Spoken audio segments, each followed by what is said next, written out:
내년 4월에 치르는 국회의원 총선거가 9개월 앞으로 다가온 가운데 제주 지역 정가가 술렁이고 있습니다.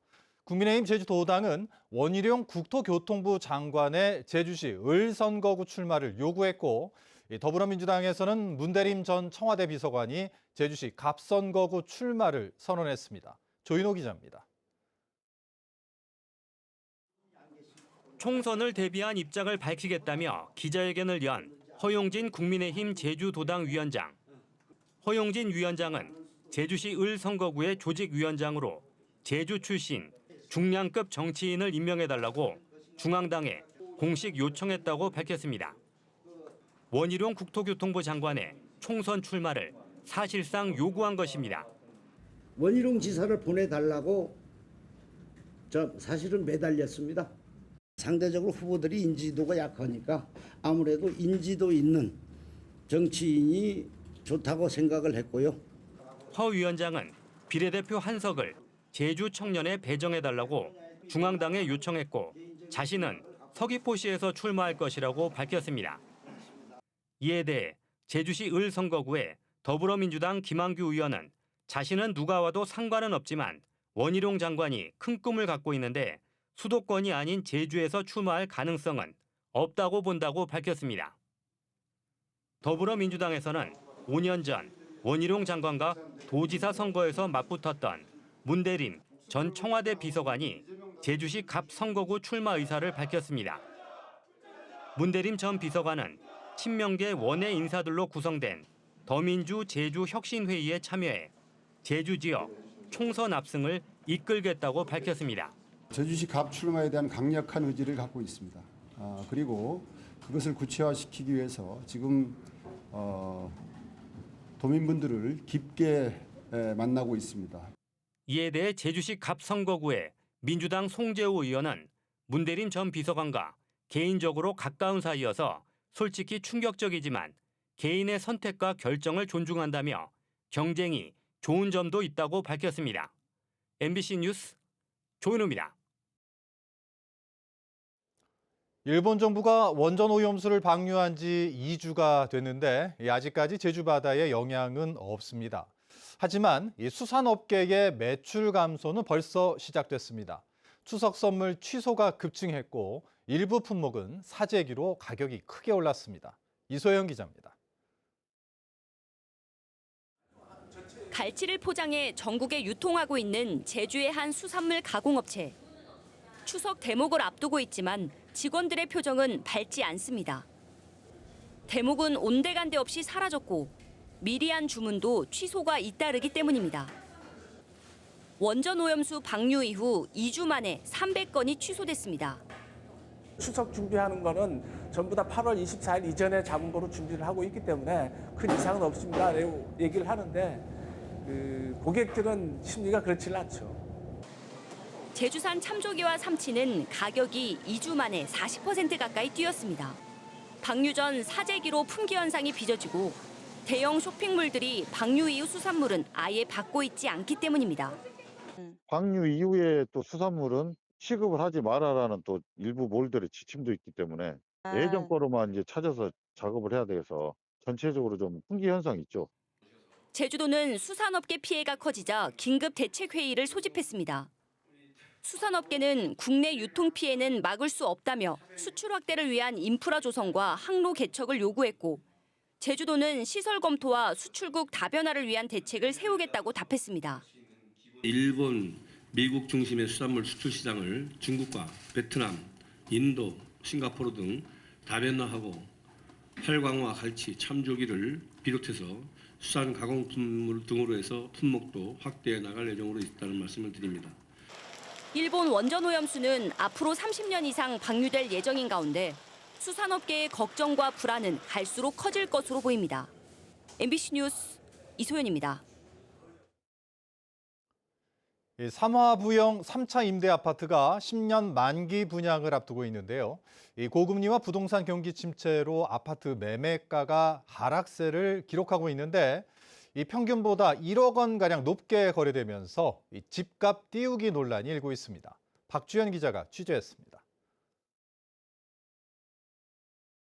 지난달 22일 임대 의무 기간이 만료돼 10년 만기 분양을 앞둔 사마부영 3차 임대 아파트. 올 들어 이곳 전용 면적 84제곱미터 아파트의 매매가는 평균 5억 초반대. 그런데 임대 만료 기간 2달을 앞두고 6억 2,300만 원에 거래된 것이 확인됐습니다. 평균 매매가보다 1억 원이 높습니다. 저층 급매물 위주로 5억 정도 선에서 거래가 된다고 보시면 맞을 것 같고요. 의외로 한 건이 6억 이상이 거래가 된 게 있더라고요. 처음부터 그 물건이 보액으로 나오기는 했지만 그게 6억 2,300에 거래가 될 거라고 생각조차도 못했는데. 제주 지역 아파트 값은 지난해 8월부터 54주 연속 하락세. 인기가 높은 같은 면적의 노영부영 3차 아파트의 거래가보다도 3천만 원가량 높습니다. 분양을 앞두고 감정평가 금액을 높이기 위해 시공사에서 집값을 띄우는 게 아니냐는 지적이 입주민들 사이에서 나오는 이유입니다.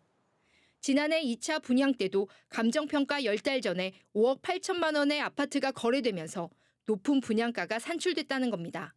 6억 2,300이라는 금액은 만기 분양에 있어가지고 감정평가를 올리기 위한 수단이라고 저희는 생각하고 있습니다. 실거래되는 금액에 비해서 1억 정도는 더 부풀려진 금액이라고 지금 저희들은 판단하고 있습니다.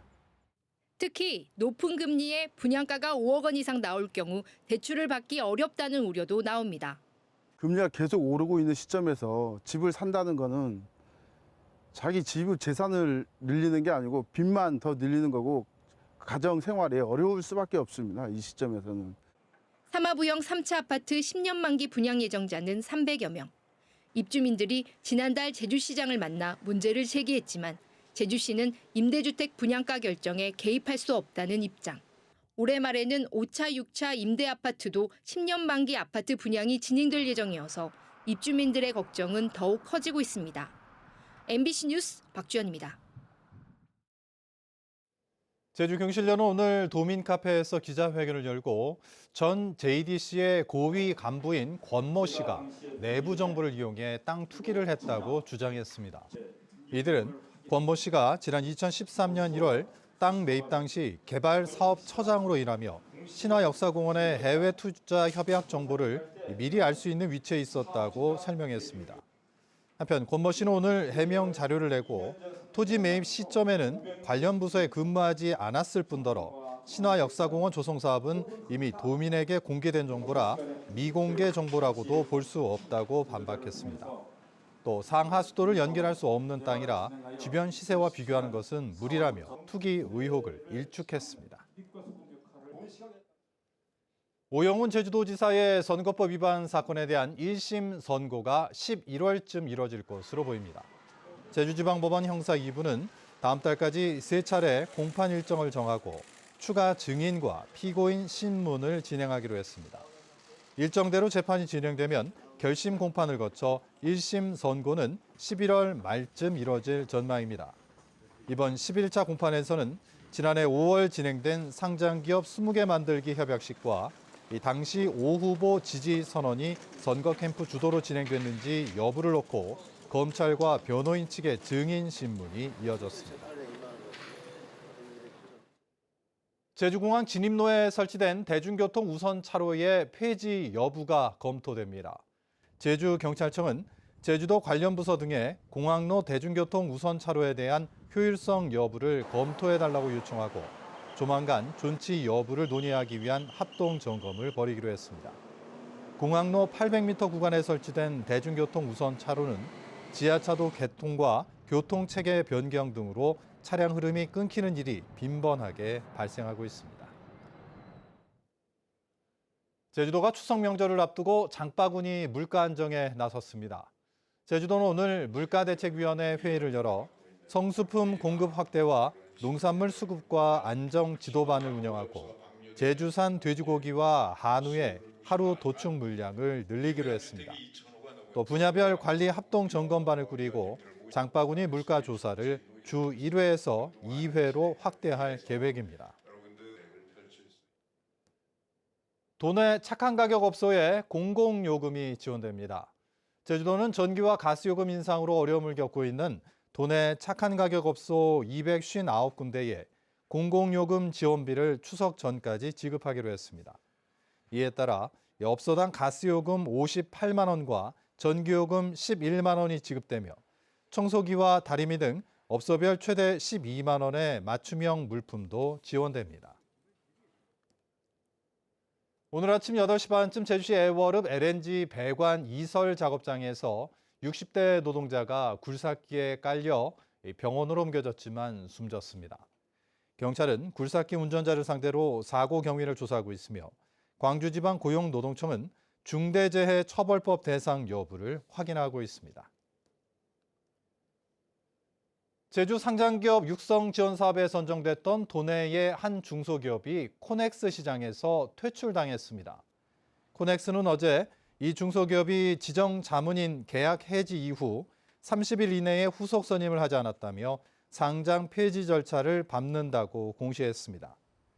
이에 제주도는 어제 상장기업 육성 지원 사업 대상에서 이 기업을 배제했는데 현재까지 제주도가 이번 사업과 관련해 해당 기업에 지원한 예산은 없는 것으로 확인됐습니다. 농촌 지역에 사찰을 돌며 현금을 훔친 20대 남성이 구속됐습니다. 제주 동부경찰서는 지난달 16일부터 엿새 동안 서귀포시 안덕면과 제주시 구자읍 사찰 5곳을 돌며 시주돈 22만 원을 훔친 혐의로 20대 남성을 구속해 검찰에 넘겼습니다. 이 남성은 경찰 조사에서 가출한 뒤 생활비가 없어 범행을 저질렀다고 진술했습니다. 베트남산 낙태약품과 담배를 허가 없이 판매한 여성이 해경에 붙잡혔습니다. 서귀포 해양경찰서는 지난 1월부터 SNS에 광고를 하고 선원 등에게 낙태약과 담배를 허가 없이 팔아 1,400만 원의 부당 이득을 챙긴 혐의로 베트남 출신 여성을 붙잡아 조사하고 있습니다.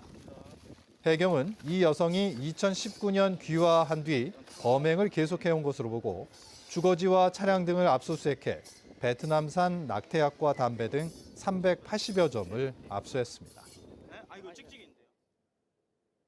농업 정책자금 부당 수령 사례가 해마다 끊이지 않는 것으로 나타났습니다. 국민의힘 정의용 의원이 농림축산식품부로부터 제출받은 자료에 따르면 최근 5년간 제주 지역 농업 정책자금 부당 수령 사례는 93건에 54억 원이었습니다. 이 가운데 정책자금 목적 외로 사용한 사례가 48건으로 가장 많았고 사업자 사망 등 중도 회수 사유 발생이 22건, 대출기관 규정 위반이 19건이었습니다. 뉴스데스크 제주 마칩니다. 시청해주신 여러분 고맙습니다.